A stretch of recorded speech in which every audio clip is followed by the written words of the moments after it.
Ну, глядзіце, Вялікае княства Літоўскае. Гэта дзяржава, якая існавала больш за 5 стагоддзяў да 1795 года. І за гэты час існавання дзяржавы нашыя продкі сучасных беларусаў, жылі асобна ад продкаў іншых нацыянальнасцей, суседніх з намі. І паспелі за гэты час утварыць свае нацыянальныя і культурныя адзінкі, на аснове якіх сталася сучасная беларуская нацыя.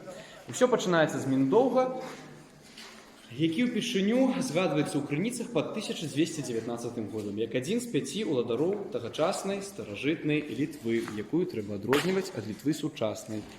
Міндоўг у цэнтры. У тыя часы ў сярэднявеччы Літвой называлі такія тэрыторыі, як Гродзеншчыну, частку Меншчыны і Віленшчыну, поўдзень ужо сённяшняй Літвы. Міндоўг забівае некаторых сваіх супернікаў, некаторых выганяе на іншыя тэрыторыі, становіцца адзіным кіраўніком гэтых земель.